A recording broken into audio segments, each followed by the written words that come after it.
بسم اللہ الرحمن الرحیم۔ السلام علیکم ورحمۃ اللہ وبرکاتہ۔ ناظرین گرامی، آج سے کروڑوں سال پہلے اللہ تبارک و تعالیٰ نے اس کائنات کو تخلیق فرمایا اور پھر حضرت آدم علیہ السلام کے ذریعے اس کائنات کے اندر انسانی زندگی کی بنیاد رکھی۔ اس طرح اللہ تبارک و تعالیٰ نے اس روئے زمین میں بے شمار قوموں کو آباد فرمایا اور ان قوموں کی طرف اپنے بے شمار انبیاء کرام کو مبعوث فرمایا۔ ہر ایک قوم کی طرف مختلف انبیاء کرام ان کی رشد و ہدایت کے لیے تشریف لائے، یہاں تک کہ 1,24,000 کم و بیش انبیاء کرام اس زمین پر جلوہ افروز ہوئے۔ اور پھر اللہ تبارک و تعالیٰ نے اپنے پیارے حبیب حضرت محمد صلی اللہ علیہ وآلہ وسلم پر نبوت کا دروازہ بند کر دیا، اور اب قیامت تک کوئی بھی نبی اس دنیا میں تشریف نہیں لائے گا۔ اس طرح مختلف انبیاء کرام اپنے اپنے وقت میں اپنی اپنی قوموں میں آئے اور پھر دنیا سے واپس چلے گئے، لیکن 4 انبیاء کرام ایسے ہیں جو آج بھی زندہ ہیں، اور وہ آج بھی لوگوں کی مدد کرتے ہیں اور ان کو ہدایت کی طرف بلاتے ہیں۔ یہ 4 انبیاء کرام کون کون سے ہیں اور اللہ تبارک و تعالیٰ نے ان انبیاء کرام کو کس وجہ سے زندہ رکھا ہے؟ ان تمام تر سوالات کے جوابات قرآن و حدیث کی روشنی میں آج کی اس ویڈیو میں آپ کو دیے جائیں گے۔ ناظرین محترم، مختلف روایات اور احادیث نبوی کی روشنی میں 4 ایسے انبیاء کرام کا ذکر ملتا ہے جن کو اللہ تبارک و تعالیٰ نے آج بھی زندہ رکھا ہے۔ لیکن یہاں سوال یہ پیدا ہوتا ہے کہ ان 4 انبیاء کرام کو اللہ تعالیٰ نے کس وجہ سے زندہ رکھا ہے، اور یہ 4 نبی کب تک زندہ رہیں گے؟ وہ پہلے نبی جن کو اللہ تبارک و تعالیٰ نے موت نہیں دی اور جن کے ہمیشہ زندہ رہنے کا ذکر خود قرآن مجید میں ملتا ہے، وہ حضرت عیسیٰ علیہ السلام ہیں۔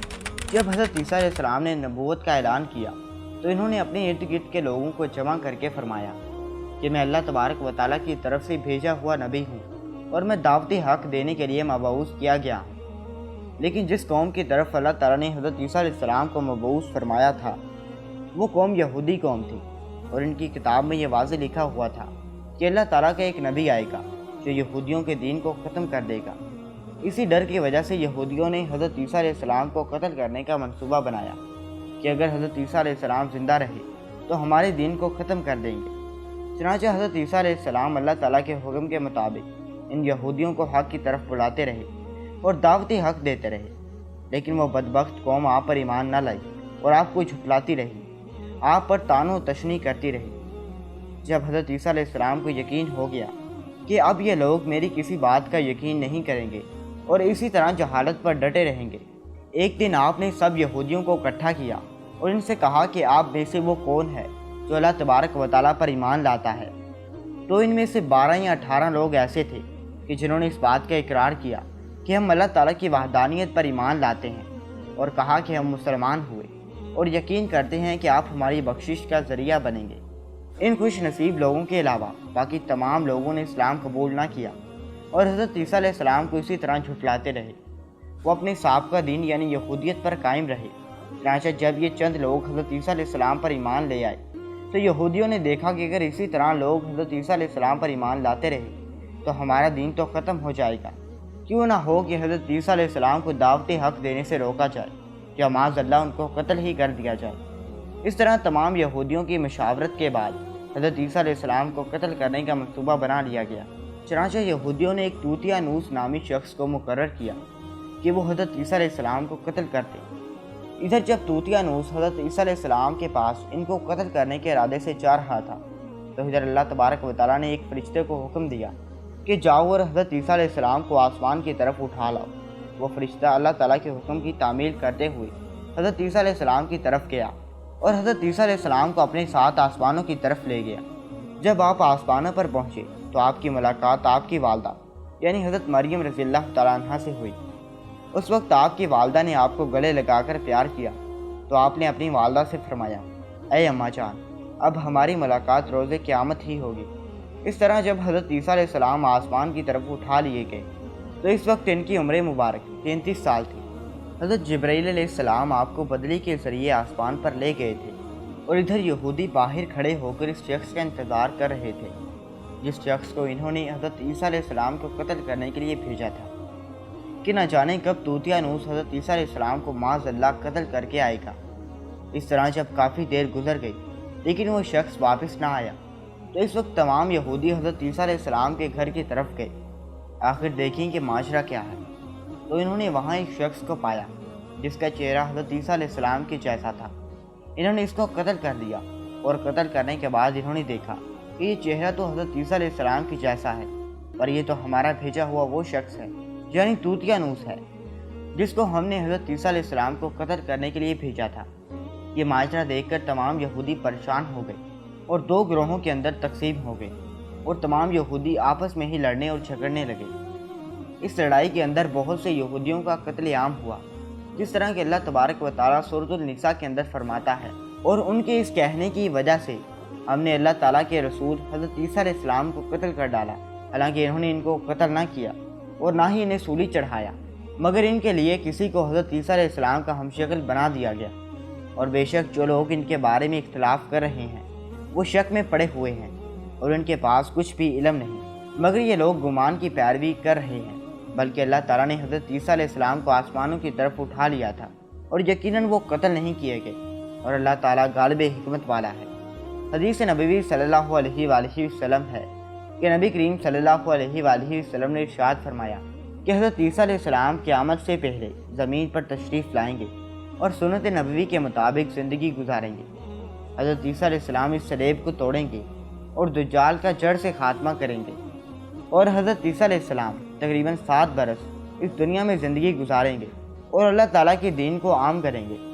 آپ کو مدینہ کی سرزمین میں گنبد خضرا میں دفن کیا جائے گا، اور جو لوگ یہ عقیدہ رکھتے ہیں کہ حضرت عیسیٰ علیہ السلام معاذ اللہ قتل ہو گئے یا سولی پر لٹکائے گئے، وہ دار اسلام سے خارج ہیں اور وہ کفر کر رہے ہیں۔ محترم ناظرین، اب بات کرتے ہیں دوسرے نبی کی جن کو اللہ تبارک و تعالیٰ نے زندگی عطا فرمائی ہوئی ہے، وہ حضرت خضر علیہ السلام ہیں۔ حضرت خضر علیہ السلام ظاہری طور پر اس وقت اس دنیا میں تشریف لائیں گے جب دجال اس دنیا کے اندر ظاہر ہو چکا ہوگا اور اس دنیا کے اندر اپنا فتنہ و فساد پھیلا رہا ہوگا، اور دجال لوگوں کو اللہ تعالیٰ کے دین سے دور کرے گا۔ اس وقت حضرت خضر علیہ السلام لوگوں کو اللہ تعالیٰ کے دین کا حکم دیں گے اور ان کو اللہ تعالیٰ کی وحدانیت کی طرف بلائیں گے۔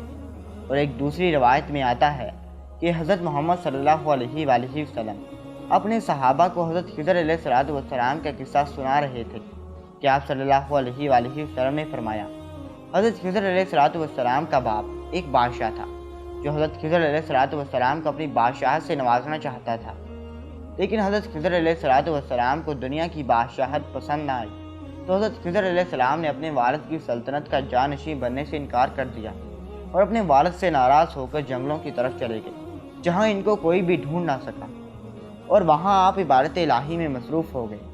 اسی دوران آپ کا گزر ایک آب حیات کے چشمے سے ہوا۔ اس چشمے سے پانی پی کر آپ تاحیات زندہ رہنے میں کامیاب ہو گئے، اور آپ کے تاحیات زندہ رہنے کا ذکر کافی روایات میں ملتا ہے، جس طرح کہ حضرت انس رضی اللہ تعالیٰ عنہ نے ایک روایت نقل کی ہے کہ جب اللہ کے پیارے نبی حضرت محمد صلی اللہ علیہ وآلہ وسلم کا ظاہری وصال ہوا تو ایک بزرگ سارے مجمع سے ہوتا ہوا حضور پاک صلی اللہ علیہ وآلہ وسلم کے جسم انور کے پاس آ کر رک گیا۔ اس وقت اس شخص نے کچھ پڑھا اور واپس چل دیا۔ اس کے جانے کے بعد وہاں موجود صحابہ کرام نے پوچھا کہ یہ شخص کون تھا، تو اس وقت اس مجمع میں موجود کوئی بھی شخص اس بزرگ کے بارے میں علم نہ رکھتا تھا۔ تو اس وقت حضرت علی رضی اللہ تعالیٰ عنہ بولے کہ میں اس شخص کو جانتا ہوں، یہ حضرت خضر علیہ السلام ہے۔ حضرت خضر علیہ السلام اللہ کے حکم سے مصیبت زدہ لوگوں کی رہنمائی کرتے ہیں، اور حضرت خضر علیہ السلام لوگوں کی اصلاح کر کے ان کو اللہ تعالیٰ کے حکم کے مطابق زندگی بسر کرنے کا حکم دیتے ہیں۔ اور حضرت خضر علیہ السلام بہت ہی نیک اور خدا ترس انسان ہے۔ بعض روایات کے اندر حضرت خضر علیہ السلام کا ذکر حضرت ذوالقرنین علیہ السلام کے ساتھ بھی ملتا ہے کہ حضرت خضر علیہ السلام حضرت ذوالقرنین کے ساتھ کسی سفر پر گئے اور وہاں پر آپ نے آب حیات پیا، جس کی وجہ سے آپ کو تاحیات زندہ رہنے کا موقع ملا۔ ناظرین محترم، حضرت عیسیٰ علیہ السلام اور حضرت خضر علیہ السلام کے بعد تیسری زندہ نبی جن کا ذکر ملتا ہے وہ حضرت الیاس علیہ السلام ہے۔ آپ کا ذکر قرآن پاک میں 2 جگہوں پر موجود ہے، جس طرح کے تفاسیر میں بیان کیا گیا ہے کہ حضرت الیاس علیہ السلام کو ایک نورانی گھوڑے پر بٹھا کر آسمانوں کی طرف لے جایا گیا، جس طرح کہ حضرت انس رضی اللہ تعالیٰ عنہ سے روایت ہے۔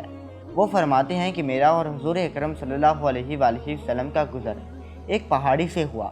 وہاں سے گزرتے ہوئے ہمیں ایک آواز سنائی دی کہ اللہ تعالیٰ مجھے بھی حضرت محمد صلی اللہ علیہ وآلہ وسلم کا امتی بنا دے۔ یہ آواز سنتے ہی اللہ تعالیٰ کے نبی نے مجھے یہ حکم دیا کہ انس رضی اللہ تعالیٰ عنہ اس آواز کا پتہ لگاؤ، یہ کون ہے؟ حضرت انس رضی اللہ تعالیٰ عنہ بیان فرماتے ہیں کہ جب میں اس پہاڑی کے اندر گیا تو میں نے دیکھا کہ ایک سفید پوش بزرگ اللہ تعالیٰ کی عبادت میں مشغول تھا۔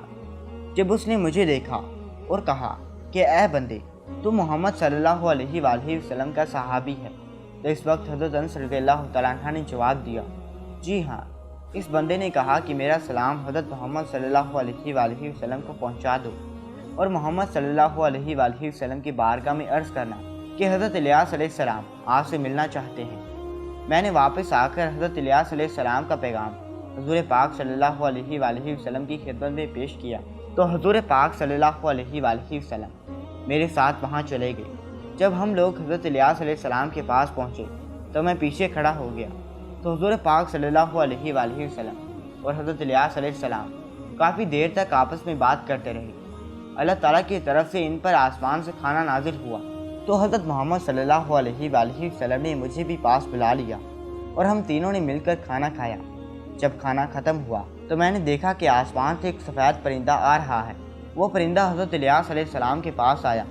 حضرت الیاس علیہ السلام اس پرندے پر سوار ہو کر آسمان کی طرف چلے گئے۔ بعض علماء اکرام نے لکھا ہے کہ حضرت الیاس علیہ السلام اور حضرت خضر علیہ السلام ہر رمضان شریف میں بیت المقدس میں تشریف لاتے ہیں، وہاں پر روزے رکھتے ہیں اور حج کے موقع پر حج ادا کرتے ہیں۔ یہ دونوں نبی مختلف مقامات پر مصیبت یافتہ لوگوں کی مدد کرتے ہیں۔ ناظرین گرامی، اب بات کرتے ہیں چوتھے زندہ نبی کی جو آج بھی زندہ ہیں۔ وہ حضرت ادریس علیہ السلام ہیں، جن کے زندہ ہونے کی بھی روایات ملتی ہیں۔ جس طرح کہ سورہ الشمس میں اللہ تعالیٰ فرماتے ہیں کہ وہ ایک نیک اور پرہیزگار انسان اور نبی تھے، اور اللہ تعالیٰ نے حضرت ادریس علیہ السلام کو جنت سے اٹھا لیا تھا۔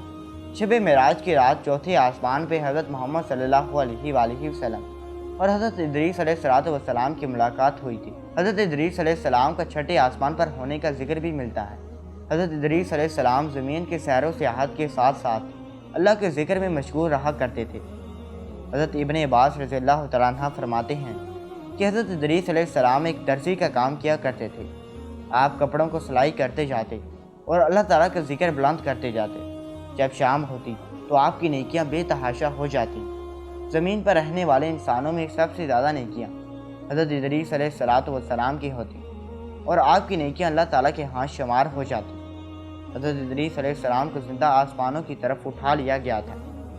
ایک دفعہ ملک الموت حضرت آدم علیہ السلام کی خدمت میں حاضر ہوئے تو حضرت ادریس علیہ السلام نے ملک الموت سے کہا کہ مجھے موت کا ذائقہ چکھنا ہے۔ چنانچہ آپ کے کہنے پر ملک الموت نے آپ کی جان نکال لی اور پھر اللہ تعالیٰ کے حکم سے آپ کو واپس زندہ کر دیا۔ آپ نے فرشتے سے درخواست کی کہ میں دوزخ کو دیکھنا چاہتا ہوں۔ پھر آپ کو دوزخ میں لے جایا گیا اور وہاں کی سیر کرائی گئی۔ پھر آپ نے جنت کی سیر کرنے کا ارادہ کیا تو آپ کو جنت کی سیر کرائی گئی اور آپ کو جنت میں داخل کر دیا گیا۔ جنت کو دیکھنے کے بعد حضرت ادریس علیہ السلام نے یہ فیصلہ کیا کہ اب میں یہیں پر رہنا پسند کروں گا۔ چنانچہ فرشتے نے آپ کو کہا کہ آپ اپنے مقام کی طرف واپس چلے جائیں۔ اسی وقت اللہ تعالیٰ کی طرف سے اس فرشتے کو حکم ملا کہ حضرت ادریس علیہ السلام کو یہیں پر رہنے دیا جائے۔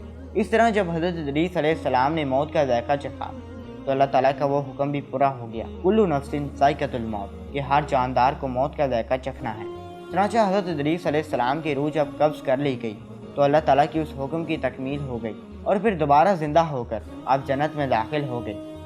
حضرت ادریس علیہ السلام نے جنت میں ہی ٹھہرنے کا ارادہ کیا تو اللہ تبارک و تعالیٰ نے آپ کی اس خواہش کو پورا کر دیا۔ اللہ تبارک و تعالیٰ سے دعا ہے کہ نیکی کی بات کو سننے اور سمجھنے کی طاقت و توفیق مرحمت عطا فرمائے۔ میرا سنانا اور آپ کا سننا قبول و منظور فرمائے، آمین یا رب العالمین۔ ناظرین محترم، درخواست ہے کہ اگر ہماری آج کی یہ معلوماتی ویڈیو آپ کو پسند آ جائے تو برائے مہربانی اس ویڈیو کو لائک اور شیئر کر دیجیے اور ہمارے اسلامی اور اصلاحی چینل کو سبسکرائب کر لیجیے۔ جزاک اللہ خیرا کثیرا۔ اللہ پاک ہم سب کا حامی و ناصر ہو۔ خدا حافظ۔